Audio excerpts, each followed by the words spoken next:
The other, Vela, waved a dismissive hand, her movements fluid and graceful. You're thinking like a soldier again, kYeah. Not everything is a weapon.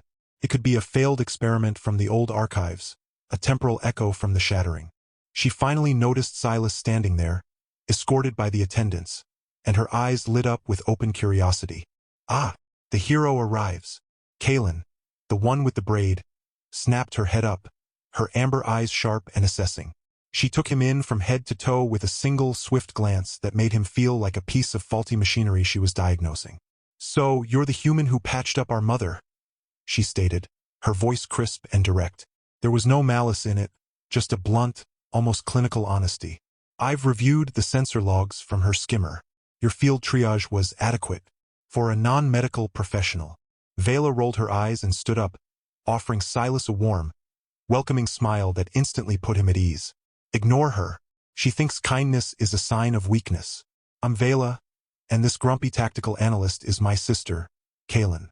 Mother told us you'd be joining us." She gestured for him to sit on a nearby bench grown from a single piece of pearlescent wood. "We were just arguing about a strange anomaly our long-range probes picked up near the Ghost Nebula. Care to weigh in? You've flown the outer rim. You might have seen something similar." Over the next few days, Silas found himself drawn into the orbit of the royal family in ways he could never have imagined. His initial fear of the sisters melted away as he got to know them. kYeah, for all her brusque exterior, was fiercely loyal and possessed a strategic mind that was both intimidating and impressive. She challenged him constantly, testing his knowledge of engineering and physics, often in the palace's war room where she was a junior advisor to the high command. He found himself enjoying their debates, the way her eyes would narrow in thought when he presented an unconventional solution to a logistical problem. She was like a complex engine he was slowly learning to understand. Vela, on the other hand, was his guide to the softer side of Xylosian culture. She showed him the libraries filled with data crystals containing millennia of history, the music halls where sound was sculpted from light, and the quiet meditation pools where the water reflected the stars even in the middle of the day. She was empathetic and intuitive, with a gentle humor that often diffused the tension kYeah created. She listened to his stories of life on a freighter with genuine fascination, her questions thoughtful and never condescending. He found himself confiding in her about his loneliness, about the vast emptiness of space that he'd always accepted but now, in this place of such vibrant life, felt like a hollow ache. The dynamic between the three of them was a delicate dance. kYeah would push him to his intellectual limits, forcing him to be sharper, more precise. Vela would then pull him back, reminding him to breathe, to feel, to appreciate the beauty around him. He began to see them not as potential wives, but as remarkable individuals, each offering a different kind of connection. The queen watched it all with a serene, knowing smile, never pressuring him, simply providing the space for these relationships to unfold. The fragile peace of the palace was shattered one evening during a formal state dinner. An urgent message crackled over the queen's wrist comm, her face draining of its usual warmth, turning to stone. A rogue faction from a neighboring system, long thought to be neutral, had launched a surprise attack on a Xylosian mining colony on the edge of their territory. Their fleet was small but fast, using stolen Xylosian cloaking technology to bypass their early warning systems. Panic rippled through the court. The queen's generals began shouting orders, their voices tight with fear. kYeah was on her feet in an instant, her earlier sharpness now honed into a razor's edge of command.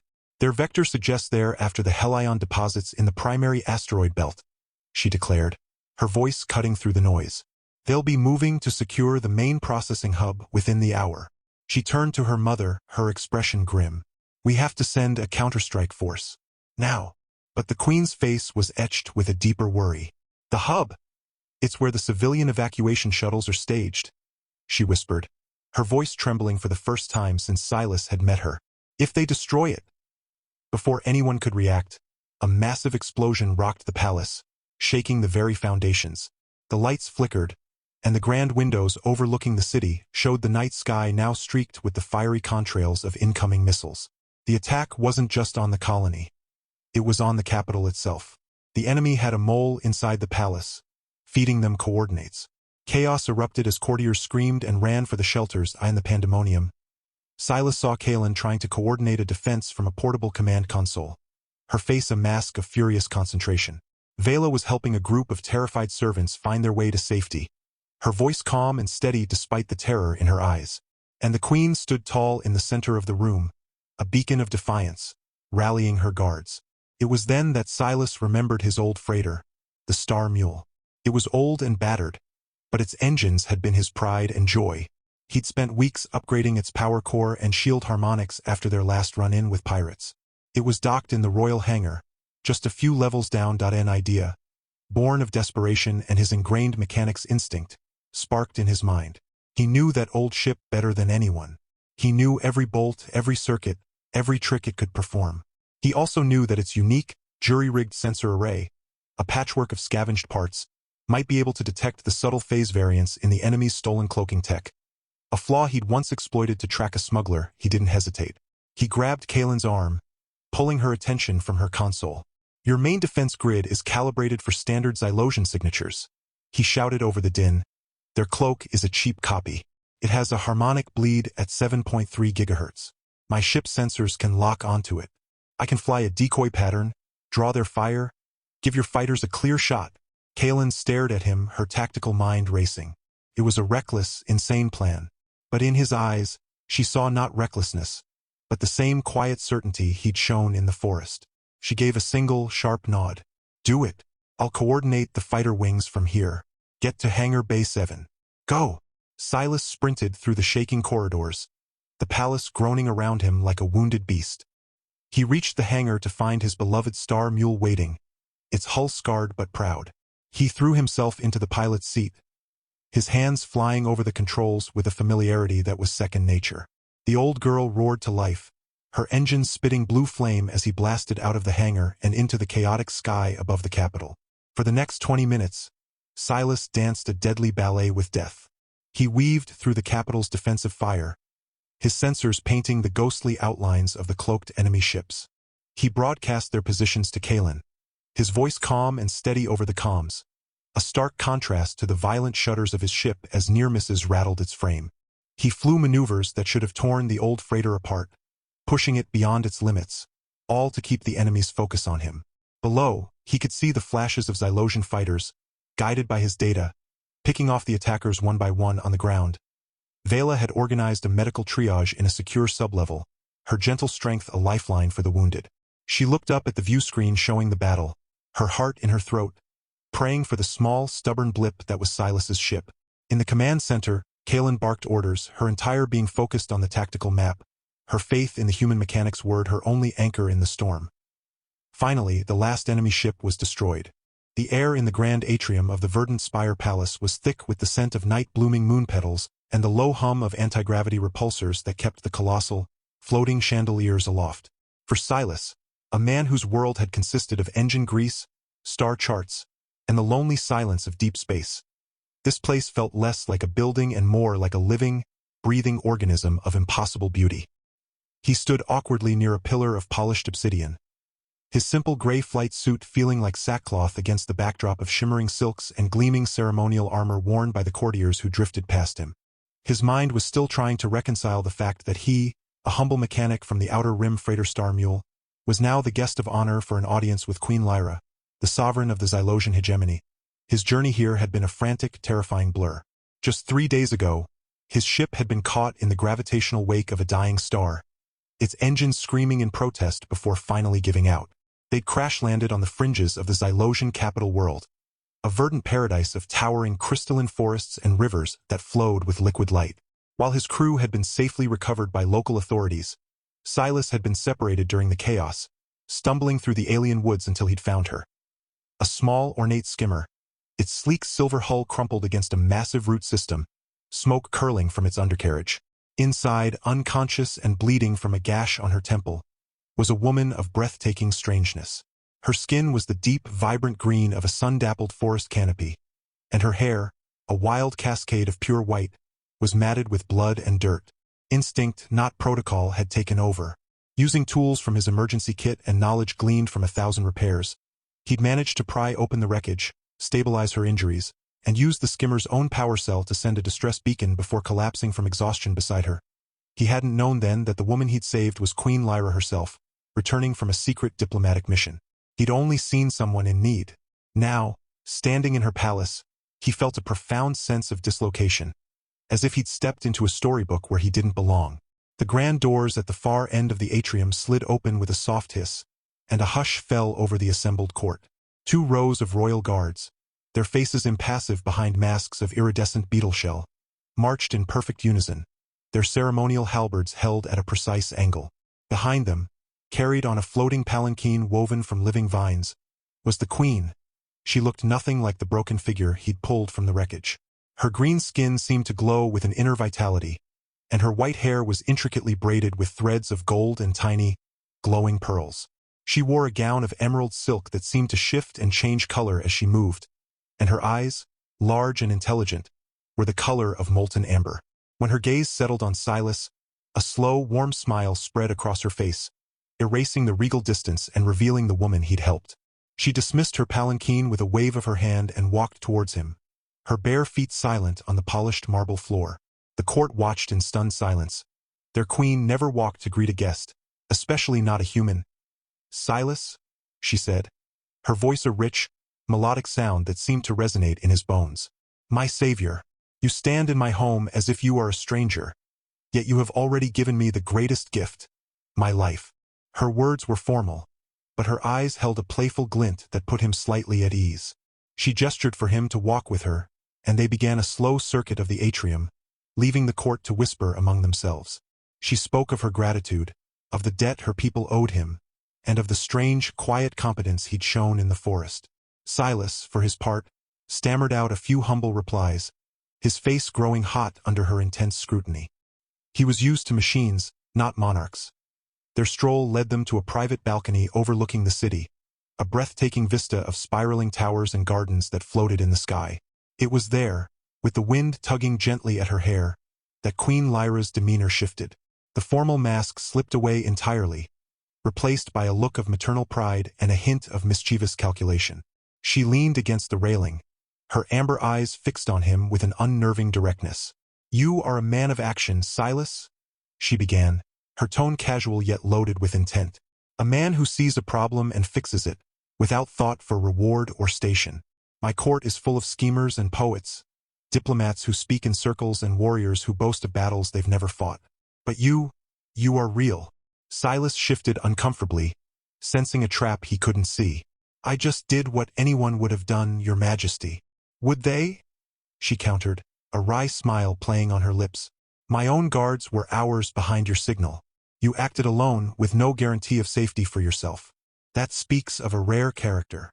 She paused, letting the city's ambient hum fill the silence for a moment before delivering her next line with a dramatic flourish that was both humorous and utterly sincere. "I have heard whispers from my advisors, from the noble houses, even from the kitchen staff. They all say the same thing. They say you are looking for a wife." Silas choked, his eyes wide with panic. I never said that. I'm not. That is," he floundered, his mind racing. Where had that rumor even come from? Queen Lyra laughed, a bright, clear sound that echoed off the balcony walls. "Do not be alarmed, young man. It is a natural assumption. A strong, capable man of your age, alone in the galaxy. Of course people wonder." She turned fully to face him, her expression softening into something genuinely kind. "And as it happens, I have 2 daughters. They are of age, they are brilliant, they are strong. And they are, I must say, ideal for a man like you." The world seemed to tilt on its axis. Silas felt his heart hammering against his ribs. This was not in any survival manual he'd ever read. Before he could formulate a coherent response, a polite refusal, a desperate plea for escape, the queen raised a hand to silence him. "You need not decide anything now. In fact, I insist you do not. But you will stay in my palace as my personal guest. You will get to know my world, my people, and my daughters. Consider it a small repayment for your immense kindness." Her tone left no room for argument, yet it was wrapped in such warmth that it felt less like a command and more like an invitation. He couldn't refuse. His new quarters were a sweet fit for a prince, located in the sunward wing of the palace. It was a marvel of organic architecture, with walls that breathed softly and furniture grown from solidified light. He'd barely had time to take it all in when a pair of attendants arrived, leading him to the royal gardens for his first official meeting. His stomach was a knot of nerves. He pictured haughty princesses, spoiled and arrogant, who would look down their noses at a simple mechanic. He was completely unprepared for what awaited him in a secluded garden pavilion. Surrounded by flowers that chimed like bells in the breeze, sat two young women who were the living image of their mother. Their skin held the same deep, healthy green, and their hair was the same startling white, though one wore hers in a severe, practical braid while the other let it flow freely around her shoulders. They were engaged in a heated debate over a complex-looking holographic star chart that floated between them. The one with the braid, her brow furrowed in concentration, was pointing at a cluster of red dots. The energy signature is all wrong, kYeah.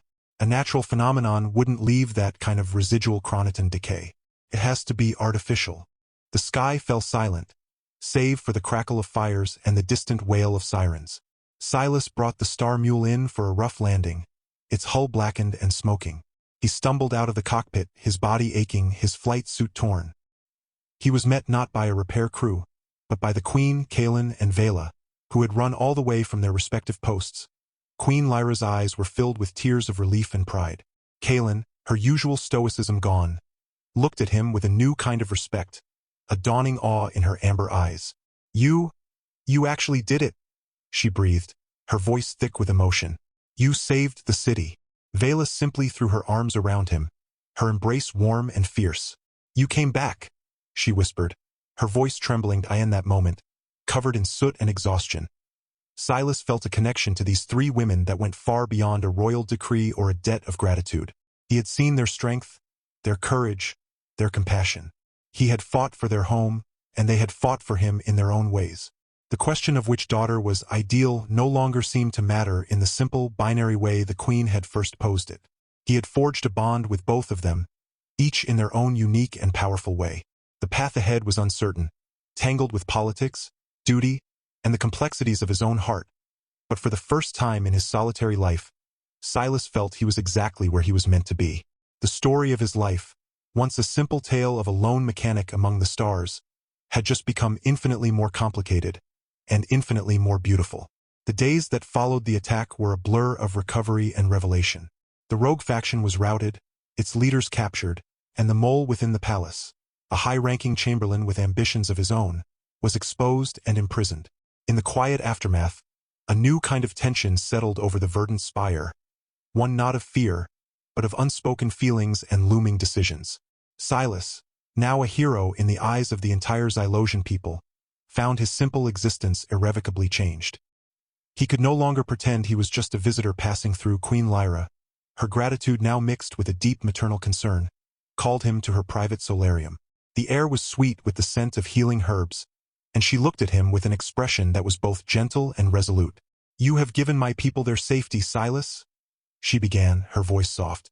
"But more than that, you have given my daughter something I could not, a glimpse of a world beyond duty and protocol. You have shown them a different kind of strength, the strength of compassion, of selfless action." She paused, her amber eyes searching his. "Now, I must ask you a question not as your queen, but as a mother. What is in your heart? For kYeah? For kYeah? Or for neither?" Silas felt the weight of her words settle on him. He had spent his nights since the battle wrestling with this very question. He thought of kYeah, who had sought him out in the engineering bay just yesterday, not to debate tactics, but to quietly thank him. Her usual sharpness had been replaced by a vulnerability he'd never seen before, a raw honesty that had left him speechless. He thought of kYeah, who had brought him a cup of the traditional Xylosian tea, her hands brushing his as she passed it to him, her eyes holding a silent question he hadn't yet known how to answer. He couldn't choose one over the other. It wasn't a matter of preference. It was a matter of wholeness. kYeah challenged his mind and matched his courage, while kYeah soothed his soul and understood his quiet moments. They were two halves of a single, perfect future he hadn't dared to imagine. "Your Majesty," he said, his voice firm with newfound conviction. "I don't believe I am meant to choose between them. They are both essential." He took a deep breath, knowing his next words would be audacious, perhaps even scandalous in any other culture. But from his research and his time in the palace archives, he'd learned that ancient Xylosian customs, before they became rigidified by galactic politics, held a different view on partnership. "I've read about the old ways," he continued carefully. "Before the hegemony, your people practiced what they called the Triad bond, a union of three souls who found their balance together. A flicker of surprise, then profound understanding, crossed the queen's face. A slow smile spread across her lips, a smile of pure, unadulterated joy. "The Triad bond," she repeated, her voice filled with wonder. "It has been centuries since such a union was formed. My own great-grandmother was part of one." She leaned forward, her eyes gleaming. "It is not forbidden, Silas. It is simply rare. Reserved for those whose hearts are truly intertwined in a way the universe itself seems to ordain." With the queen's blessing, the path forward became clear. The news sent a ripple of shock and then, surprisingly, widespread approval through the court. The people, who had witnessed Silas's bravery and the obvious affection between the three, saw it not as a scandal, but as a romantic and powerful affirmation of their values. kYeah, after a moment of stunned silence, had met his proposal with a fierce, proud nod, her hand finding his with a grip that promised a lifetime of partnership built on mutual respect. Vela had simply smiled, her eyes shining with happy tears, and whispered, "It feels right, doesn't it?" Their wedding was not a single ceremony, but a series of sacred rites held over 3 days, each reflecting a different aspect of their bond. The first was a warrior's oath in the Hall of Ancestors, where Silas and kYeah pledged to stand side by side against any threat, their hands clasped over the hilt of a ceremonial blade. The second was a healer's vow in the Garden of Whispers, where Silas and Vela promised to nurture and protect the life they would build together, their foreheads touching as they breathed in the same air. The final rite, the true Triad bonding, took place under the twin moons in the central courtyard of the palace. Queen Lyra herself officiated, her voice ringing out as she wove their 3 lifelines. A silver thread from Silas, a green one from kYeah, and a white one from Vela, into a single unbreakable cord. Life in the palace settled into a new, deeply fulfilling rhythm. Silas, no longer just a mechanic, became the royal engineer, his genius for improvisation and repair applied to the grandest projects of the hegemony. He and kYeah would spend hours in the war room, her strategic brilliance complementing his intuitive grasp of systems, designing defenses that were as elegant as they were effective. In the quiet evenings, he and Vela would walk the glowing gardens, talking of philosophy, art, and the simple joys of their shared life. And often, all 3 of them would be found in their private quarters, laughing over a meal, planning for the future. Their love a warm, constant presence that filled every corner of their world. Years later, the verdant spire echoed with new sounds, the joyful laughter of children. Their family was a living testament to their unique bond, a blend of human resilience and Zylosian grace. Their eldest daughter, with her father's determined eyes and her mother kYeah's sharp intellect, was already showing a talent for starship design. Their youngest son, with Vela's gentle spirit and a mop of hair that was a curious mix of brown and white, had a gift for calming the palace's bioluminescent flora.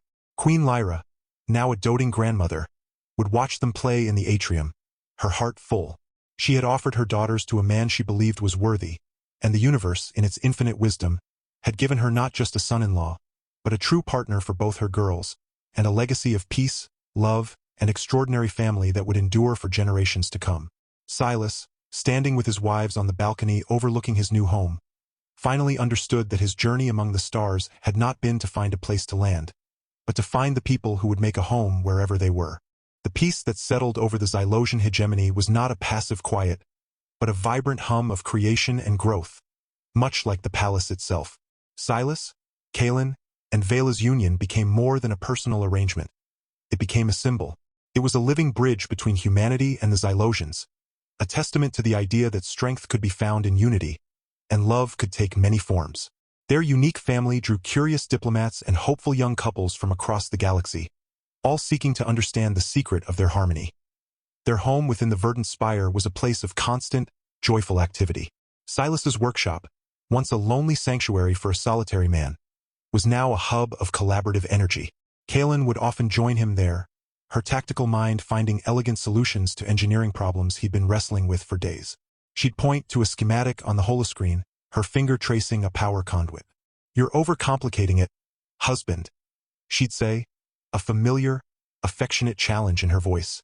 "Route it through the secondary coolant line. It's a longer path, but it's shielded from the main reactor's EM pulse."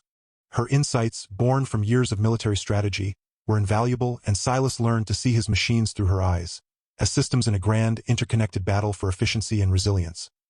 Vela, meanwhile, brought a different kind of magic to their lives. She had a way of weaving their private world into the very fabric of the palace.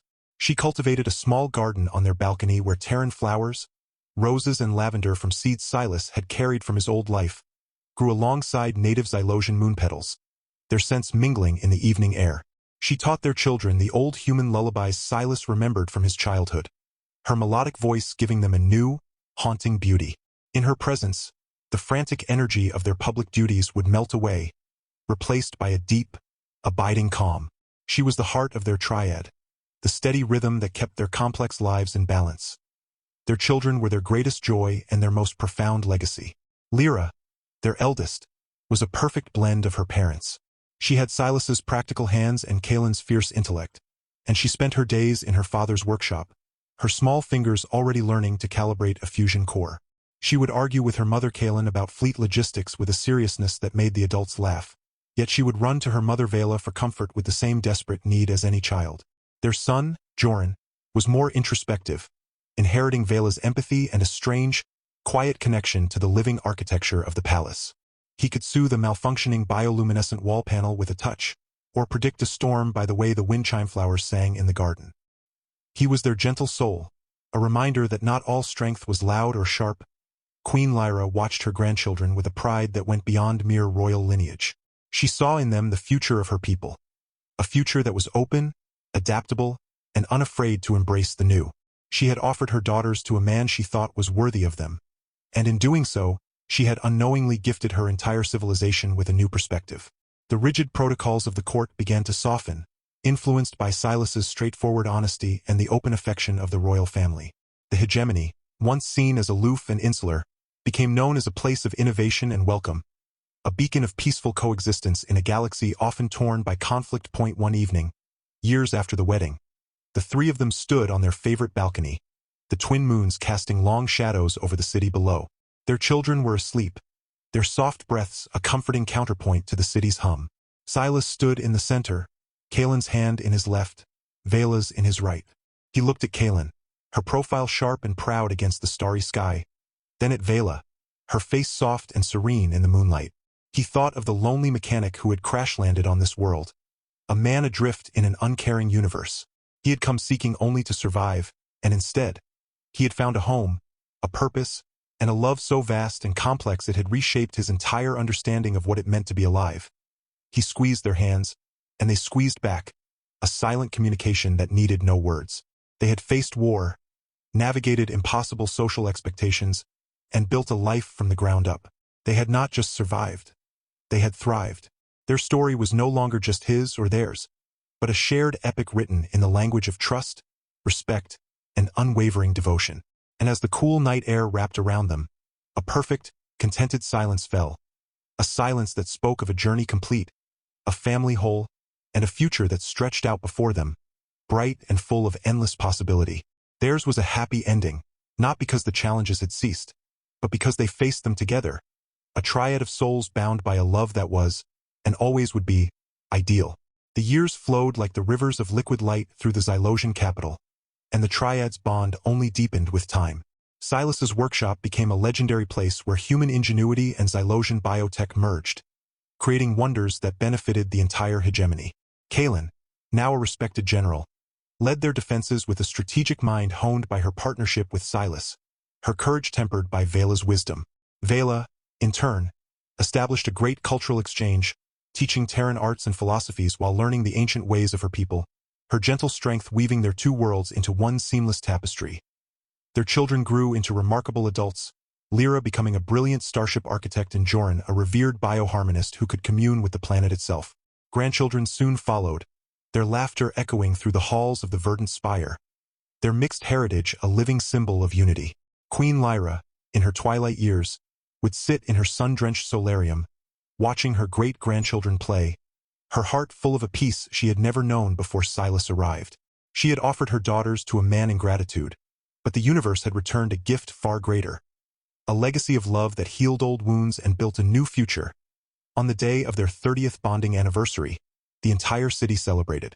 The floating gardens bloomed in their honor, and the night sky was lit with silent, colorful displays from 1,000 ships. Standing on their balcony, older now, their hair, his gray, They're still white as snow. Mingling in the breeze, they held each other close. The frantic mechanic, the sharp-tongued strategist, and the gentle soul had become the pillars of a new era. Their love story was no longer just a palace secret but a galactic legend, a testament to the power of an open heart and the courage to defy convention. They had built a home not just of stone and vine, but of unwavering trust and shared dreams. In each other's eyes, they saw their past, their present, and their forever. Their family was their kingdom, their love their greatest triumph, and their peaceful, joyful life together the most satisfying ending any story could ever have. They were home, completely and utterly, for all their days. Their golden years were a quiet symphony of shared glances and comfortable silences. The verdant spire, once a place of alien grandeur, was now simply home, filled with the echoes of their children's and grandchildren's laughter. Silas's hands, though aged, still worked wonders in his workshop, often guided by kYeah's sharp mind or soothed by Vela's gentle touch. They watched their legacy bloom in a thriving, peaceful hegemony, a union of cultures they had helped forge.